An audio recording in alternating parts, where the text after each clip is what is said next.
Okay, saints, we're now going to go in to the book of Revelation, chapter 15.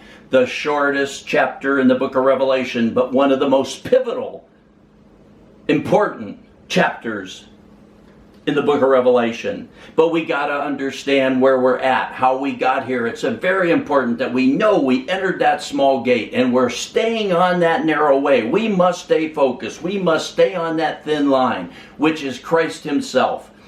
So, the last time John said after these things was in Revelation chapter 7 verse 9. And we quickly went into, it was very clear, the tribulation, the saints that go into the tribulation, the saints that get saved in the tribulation, and those that come out of the tribulation. And we still haven't changed, because John has not said after these things again. So we're still in that subject.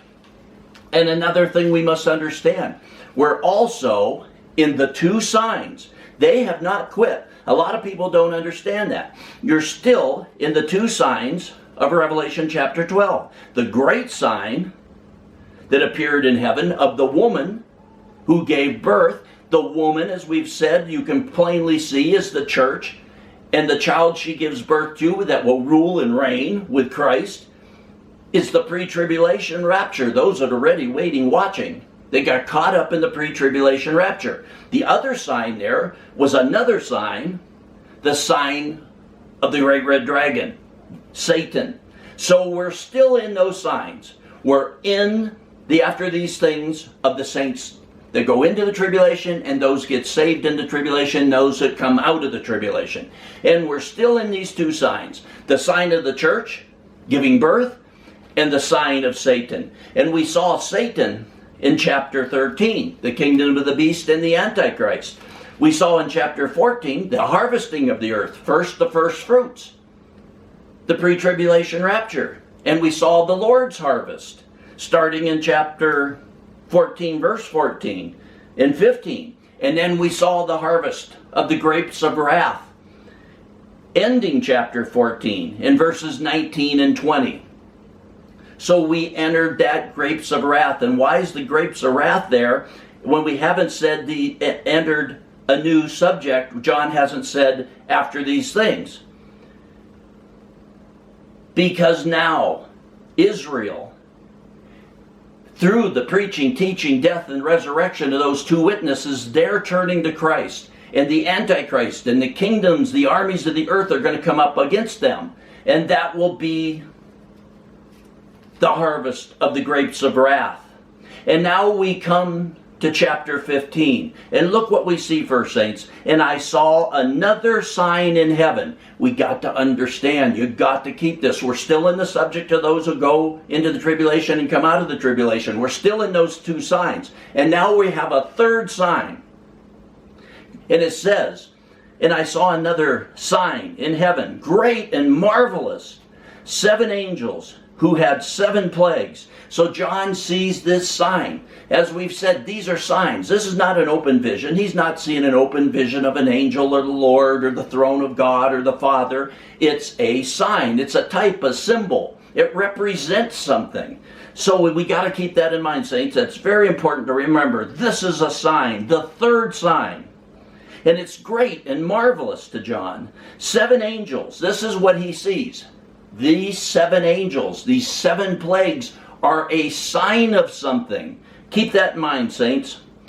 7 angels who had 7 plagues, which are the last, because in them the wrath of God is finished. It says they're the last. That word last there means something that has been continuing and now it's at the end. It's the last of it. Very important to see that. I don't want to go over this right now. We're in this higher place, this revelation of the Son of the living God, and we'll take it as it comes. But keep that in mind. We're in a sign.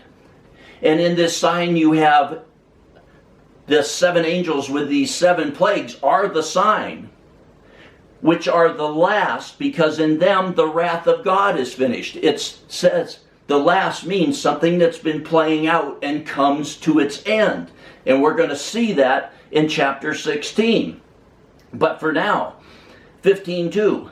And I saw, as it were, a sea of glass mixed with fire, and those who had come off victorious from the beast, and from his image, and from the number of his name, standing on the sea of glass, holding harps of God.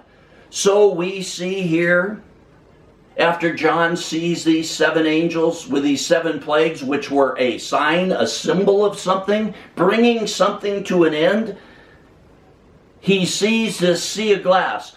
We saw that sea of glass in 4:6, and it was empty there before the Father. Let's see that here. Revelation 4:6, speaking of where John saw the Father, that one sitting on the throne waiting for the Lamb. And before the throne there was, as it were, same words there, a sea of glass like crystal. And in the center and around the throne, 4 living creatures full of eyes in front of and behind. So here, when John saw this revelation, this vision of the Father, this sea of glass is there before the throne, but it's empty. There's no one on it.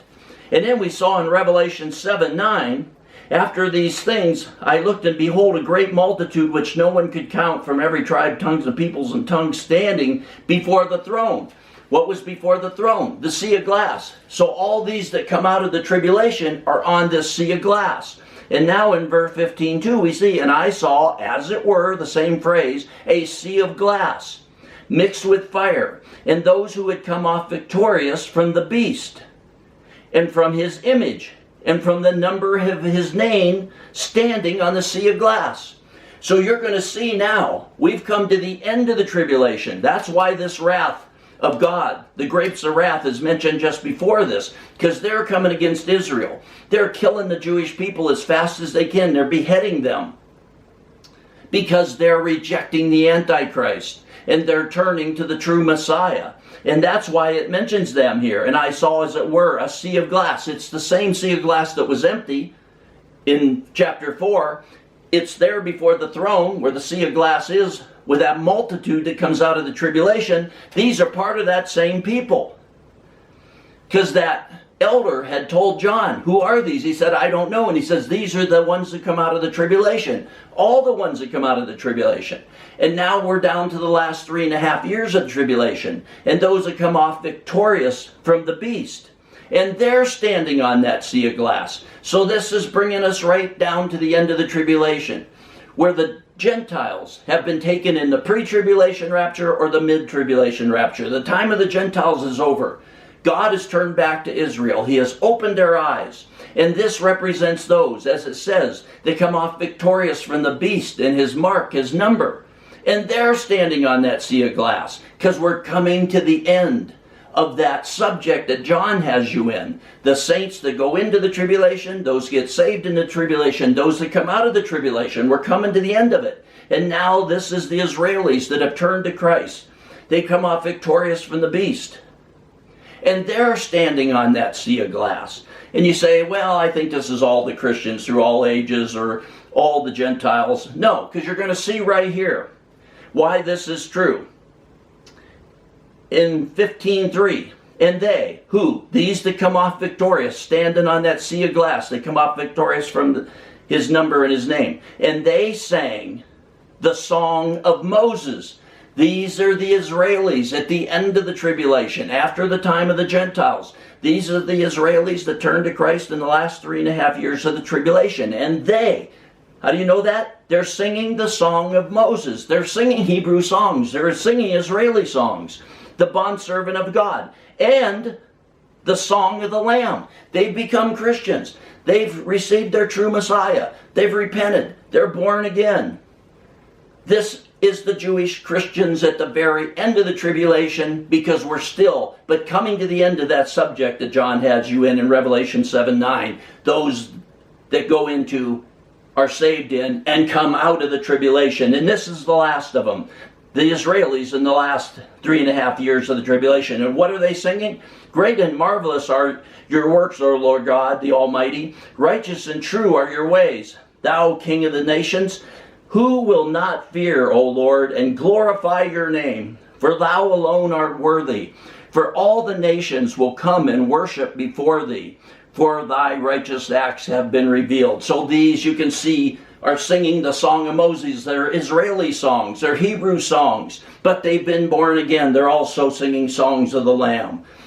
So we're right down to the end of that subject that John had you in.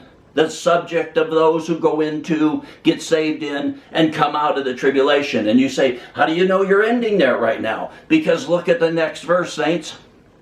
Revelation 15:5. John says, after these things.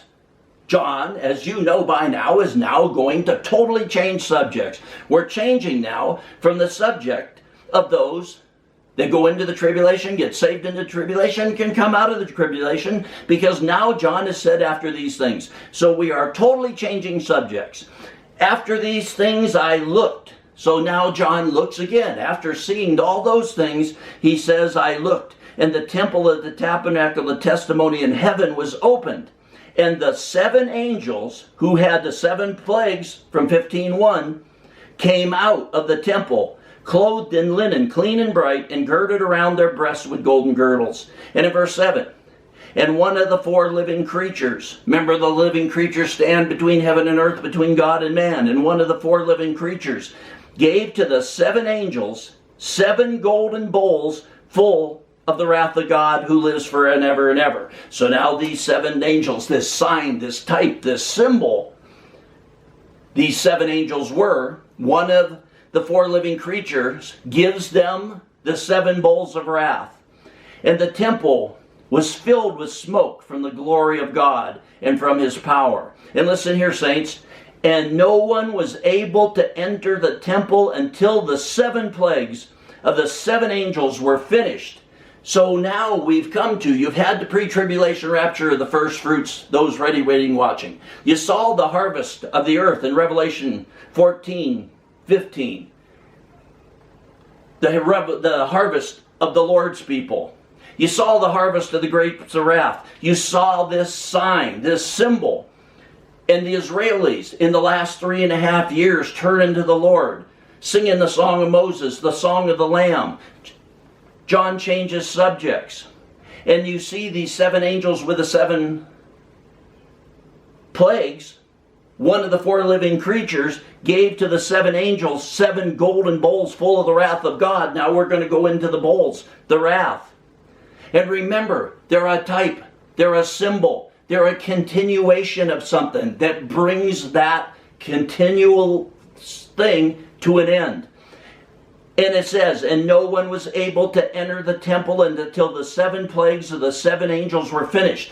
Because after the pre-tribulation rapture, the Jews, through the preaching, teaching, death, resurrection, and rapture of those 2 witnesses, will turn to the true Messiah. A great part of them will. And that will enrage the antichrist. But during their time, that 3.5 years, no one else is able to enter the temple. There's no more raptures there. They're stuck with what they're at. They're stuck to where they are. That this raging, this kingdom of the beast, the Antichrist is coming against them, beheading them by the hundreds of thousands. These armies of the Battle of Armageddon are coming against them. But as it says, and no one was able to enter the temple until the 7 plagues of the 7 angels are finished. After the pre-tribulation rapture, once the Jews turn to Christ, there's 3.5 years left. But no one else will enter heaven. The raptures are over.